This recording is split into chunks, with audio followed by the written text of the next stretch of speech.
आखिर ये लाल पीली आंखें आप किसे दिखा रहे हैं? न जाने कितने धनवे तोड़ डाले हमने बचपन में, कभी आया नहीं था क्रोध ऐसा आपके मन में। अरे बोल बालक, ये साधारण धनुष नहीं, मेरे इष्ट देव का चाप है। अरे अभिमानी, इसे खंड खंड कर देने वाले ने मुझे चुनौती दी है, मेरे पौरुष को ललकारा है। मैं इसे अपनी कोठांगी से भस्म कर दूंगा। एक मैंने इस फरसे से कई बार क्षत्रिय विहीन करके ब्राह्मणों को दान दी है। ये फरसा काल है दुष्टों का बूढ़ के फरसे से, धराशायी हुआ था सहस बाहु मेरे इस फरसे से। ओहो, तब तो आप बहुत ही बलवान हैं और अपने मुंह मियां मिट्टू बनने में भी परम सुजान हैं।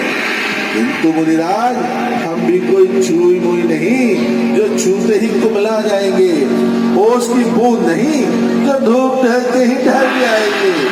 अरे कुलाड़े ऐसे ऐसे सैकड़ों देखे हैं जीवन में, हजारों राक्षस चुटकी से बस लिए हमने एक छिन में।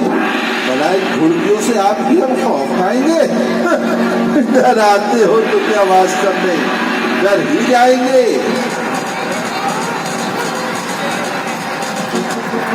अरे बोल, तुझे बालक जानकर मैं हाथ नहीं उठाता, मेरी बाल्य अवस्था पर मुझे तरस आता है, वरना क्या मुझे अभी मार डालते। अरे मुनिराज, आपको ब्राह्मण जानकर मैं भी कुछ नहीं कह रहा हूँ, अन्यथा मुझे भी कई बार क्रोध आ चुका है। मैं तो इसलिए सहन कर रहा हूँ प्रभु, क्योंकि हमको ब्राह्मण और संतों पर वीरता दिखाना महापाप समझते हैं। अन्यथा मैंने भी वो इतना निडर, इतना पामर, ऐसे कटु वचन कहते हुए लज्जा नहीं आई। दरबार में उपस्थित राजे महाराजाओं, मुझे दोष न देना, ये मारे जाने के योग्य है। अब नहीं छोड़ूंगा जिंदा, अब ना बच नहीं पाएगा, एक झटके में सर धड़ से जुड़ा हो जाएगा। तो मुनिराज, जो कुछ करना धरना है कर ही डालिए, इस क्रोध को मस्तिष्क में और मत पालिए। हाँ, अगर लेनी है सम्मति घर किसी विद्वान से, तब तो बातें करते रहिए और भी इत्मीनान से। ओ भीड़ बालक, कठोर वचन बोलकर तू मुझे क्यों चिढ़ाता है? अरे ना समझ, आप ये अपना काल क्यों बुलाता है? मुझे संसार में जीने की कुछ इच्छा नहीं, और बच्चा है अभी का, बैठ जा चिप कर कहीं। महाशोक, ज्ञान का अंधेरा न दूर हुआ अब तक, मद अहंकार मुनि का न चूर हुआ अब तक। ब्रह्मांड के स्वामी को बालक समझ रहे हैं, बुद्धि से इनकी हाय न गुरु गया अब तक। शांत ऋषिराज, शांत।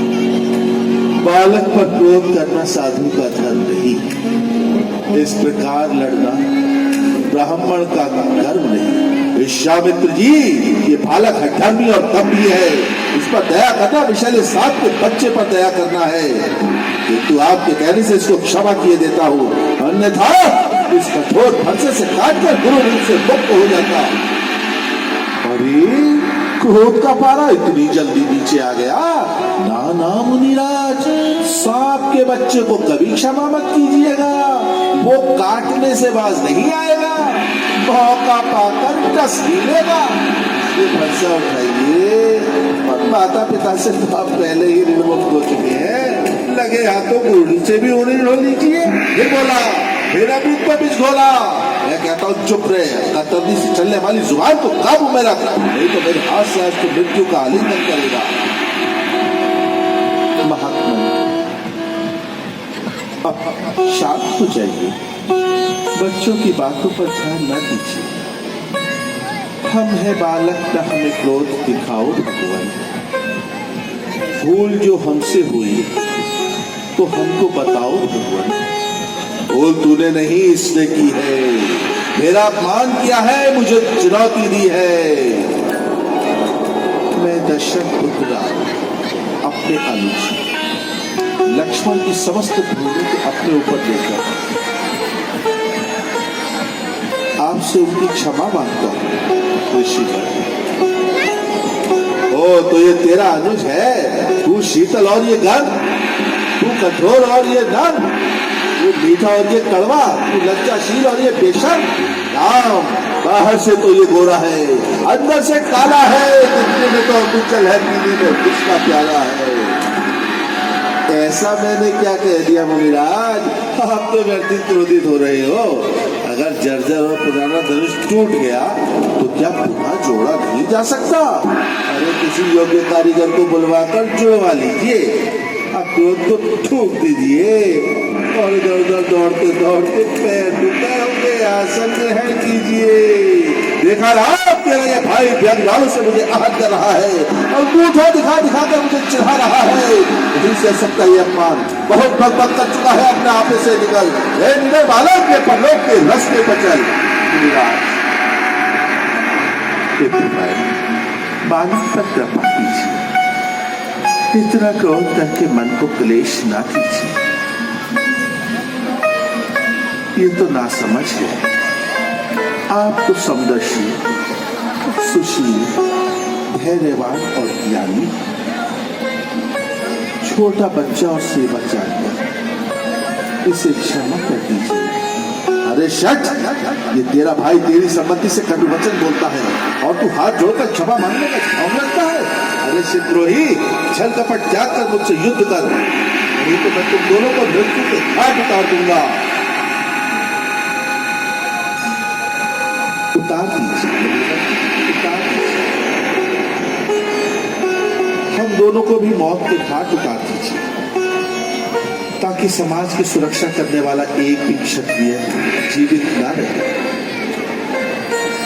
और रक्षा के अभाव में कहीं भी कोई भी आक्रांता आकर मनमाने अत्याचार करके बिना युद्ध के ही आर्य को अपना दास बना दे।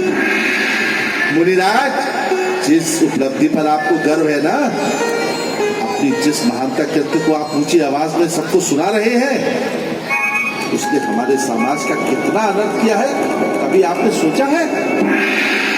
इस बार पृथ्वी शहीद क्षत्रिय विहीन करके आपने उस जाति का बीज तक नष्ट कर दिया जिस पर समाज की सुरक्षा का भार सौंपा गया था।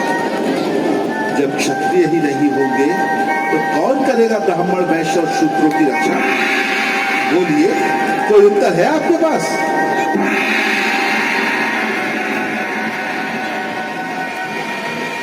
महान वंशवान की वर्ण व्यवस्था को असंतुलित करने की आप ही है। समाज में भय और सुरक्षा का वातावरण फैलाने के दोषी भी आप हैं।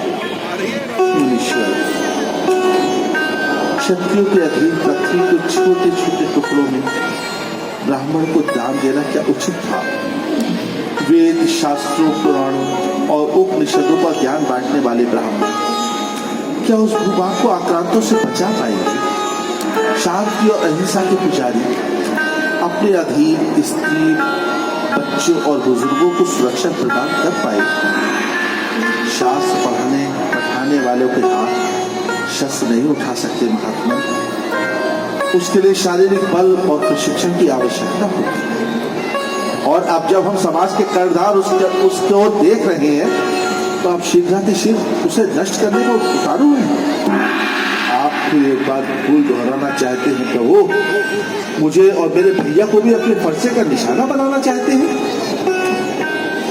महात्मा, ये आपके अहंकार और क्रोध का गुण है, जिसने आपकी बुद्धि हर ली है, आपको विवेक शून्य बना दिया, आपका ज्ञान कुंठित कर दिया है। हे ईश्वर, अनजाने में मैंने ये क्या कर डाला? समूची वर्ण व्यवस्था का मैंने स्वयं ही गला घोट दिया, समाज को पंगुर बना दिया मैंने। संभवतः इसी से ही समाज में त्राही त्राही मची हुई है। राक्षसों के आर्यवर्त में बढ़ते कदम शायद मेरी इसी भूल की देन है। जगह जगह जंगलों में ऋषि मुनियों की अस्थि पंजरों के ढेर, मानव रक्त से भरे पड़े ये कलश, सकल आर्यवर्त पर बढ़ता आतंक और भय का वातावरण शायद मेरी इसी भूल की परिणति है। हे ईश्वर, मैं अब क्या करूं? किस सोच में पड़ गए महात्मा? मैं सोच रहा हूँ प्रभु कि अब मुझे क्या करना चाहिए। अब आपसे कुछ नहीं होने वाला है, जो भी करेंगे वो भैया करेंगे। आपके भैया का परिचय, हम अयोध्या नरेश के पुत्र हैं, भैया राम और मैं उनका अग्रज लक्ष्मण। ओह दशरथ नंदन राम, राम क्या तुम मेरे इस धनुष पर बाण चढ़ाकर दिखा सकते हो? क्यों? इस धनुष में ऐसी कौन सी खास बात है? जब भैया ने शिव धनुष की प्रतिज्ञा चढ़ा दी तो इसकी क्या औकात है?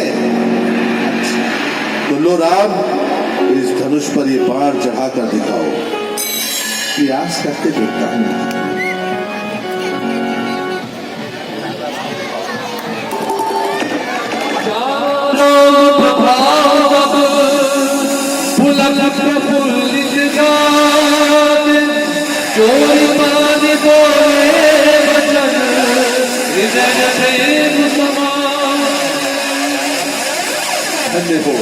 धन्य हो दशरथ कुमार, मेरा भ्रम दूर हो गया, मेरा अहंकार चूर चूर हो गया, मेरी आंखों पर से अज्ञानता का आवरण हट गया। मैं अब भली भांति आपकी मनोहर दिव्य छवि निहार सकता हूँ। निसंदेह राम अवतार हो चुका है। जय हो राम, आपकी सदा सदा जय हो। जय राम।